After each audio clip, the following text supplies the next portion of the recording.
Good morning, my loves. Happy Wednesday. Beautiful day here at the lake. It is bright. Hard to find a decent place because we're dealing with glare everywhere. Another roasty, toasty day here at the lake. There. I'm trying to get the screen just right. I'm sorry. This is a big day for me. Today I am 12 years cancer-free. That's big. 12 years ago today, I had a double mastectomy. Yeah, for breast cancer. It wasn't my first dance with breast cancer. It was my, third. Yeah. So when I was diagnosed, I want to say in February of 2012, I was in the middle of my divorce. That was fun. That was just the cherry on the sundae, just what I need. And okay, fine. I'm given this diagnosis. They put me on chemo. They put me on the wrong chemo. So I was working at the time at a medical malpractice firm in St. Louis. And one of the other nurses there said, if it was me, you would tell me to get a second opinion, and it would have already been done. To get a second opinion. Yeah, I do. But I guess I was just so overwhelmed with work, and my dad was dying. There was a lot going on in my life, and the divorce. Okay, made the appointment, got a second opinion. And I went to St. Luke's. God bless St. Luke's. And I went in, and at the time, believe it or not, I had very small breasts. And they have to do, if you have small, dense breasts, they need to do a special scan with a special scanner that's specifically for small, dense breast tissue. That is a must. So we had that.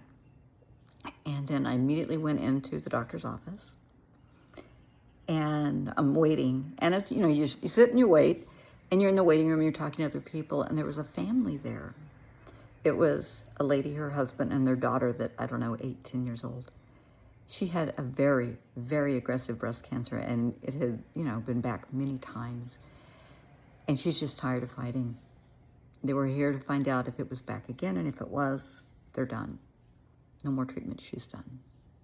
So we talked for quite a while until, our names were called. So I go in, I'm sitting at the end of the table, and the doctor comes in and sits down across from me and puts her hands on my knees. And Patty said,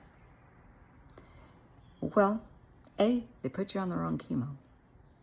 And B, the girls have got to go. It's not just in one breast, it's in two, and it's moving fast. We got to take them.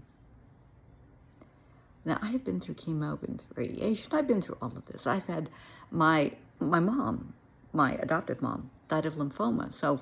And my best friend, Gary, one of my best friends, has multiple myeloma. I was his caregiver when he had stem cell transplant. So this was big. And I said, okay. And she said, how soon can I get you on the books for surgery? And I said, we're in trial at the office. And this is going to go 3 weeks. It's out of town. And I don't know. And so she said, so you're just saying that you're going to give me a call and get back to me? And I said, well, yeah, I will. I said, it's not like the cancer is going anywhere. She said, no, it isn't. It's just going to spread through the rest of your body. Right now, it's at stage 3. Let's go for stage 4. Want to? Yeah. She said, let me just put in your chart. You don't have time for surgery, but you have time to die. Okay, point taken. Get me on the books. She said, when the trial is over, I want you to take a vacation. A good week, 10 days. Go somewhere, rest, and relax. Because, honey, when you come back, you're going to have the fight of your life. Okay, I did. I left her office. I sat in my car, and I was shaking. Not a lot rattles me. I was shaking. And I looked up and I saw that family that I was talking to in the waiting room walking out in tears. I know what happened. I know the news that they got. And it just broke my heart even further. And that's when, I'm going to get emotional here, sorry. But that's when I decided, I don't give a damn what I have to do to get through this. Because I have to get through. so that I can help other people dealing with this. They had given me their name and number. And yeah, I heard from them. And they were devastated. And I said, well, I'm having surgery, but I'm here for you. And we kept in touch for a while.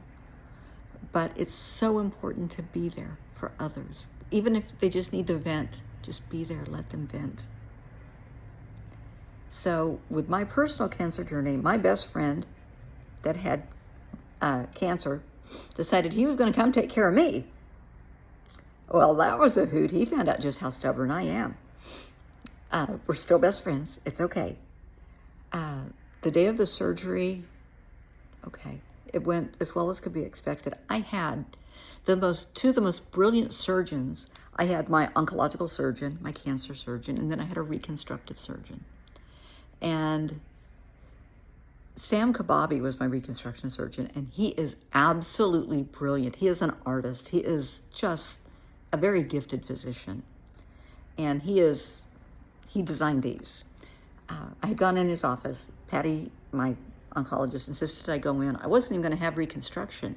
And she said, you're young, and I want you to have this because it's really going to fuck with your brain if you don't.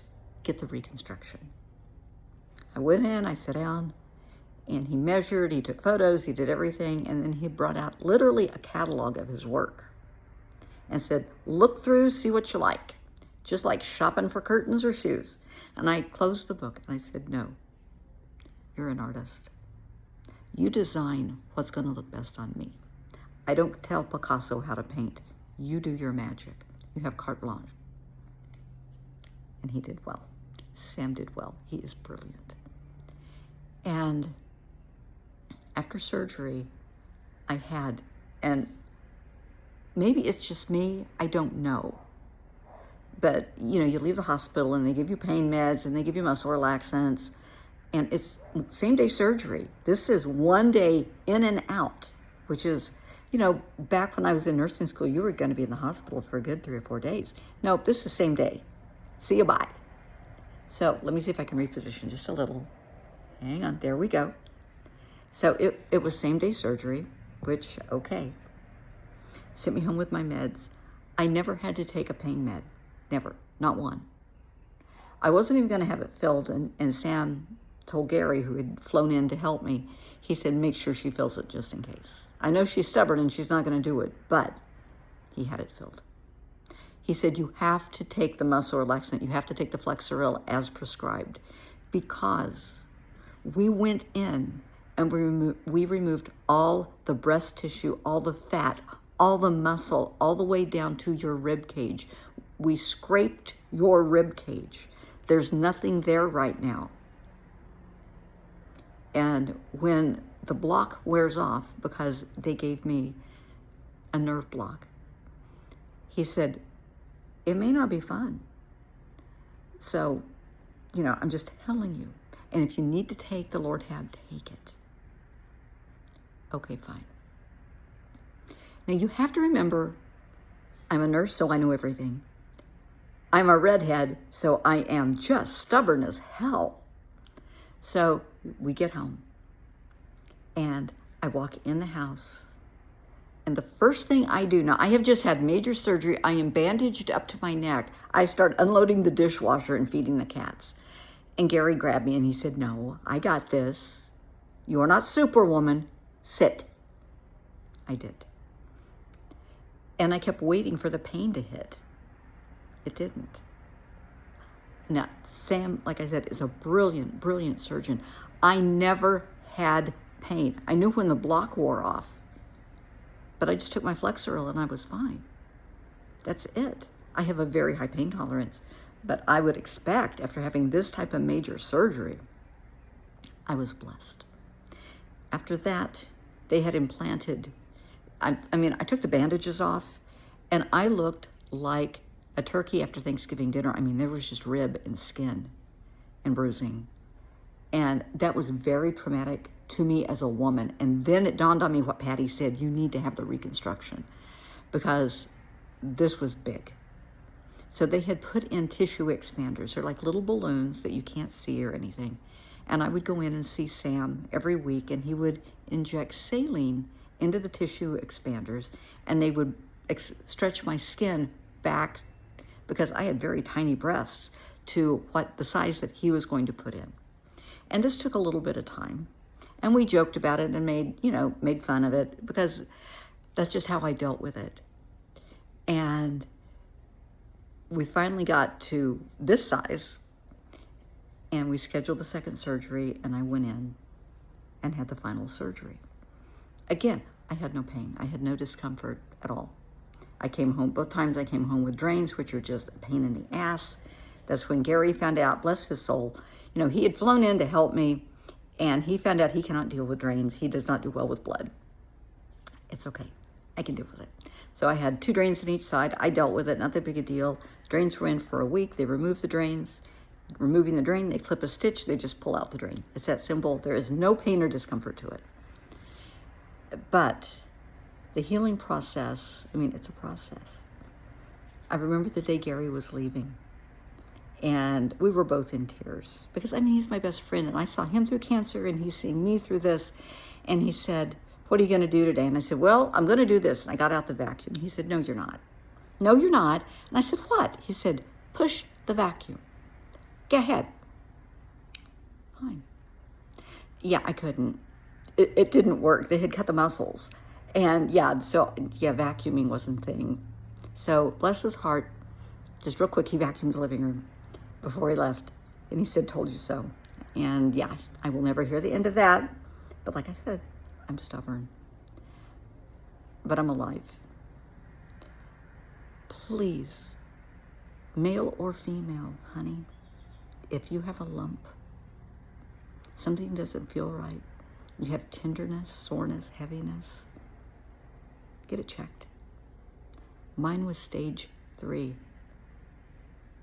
It had gone to my breast, it had gone to both breasts and my lymph nodes. Yeah. I'm lucky to be alive. I am. And I know it. I had a fantastic medical team that I'm still in touch with. They are wonderful people, but please, male or female, get a mammogram. Anything on this planet that has breasts can get breast cancer. Yeah. Don't make light of it. And the reason I have to wear the false eyelashes and I have to still do my eyebrows, my hair fell out. Not all of it came back in.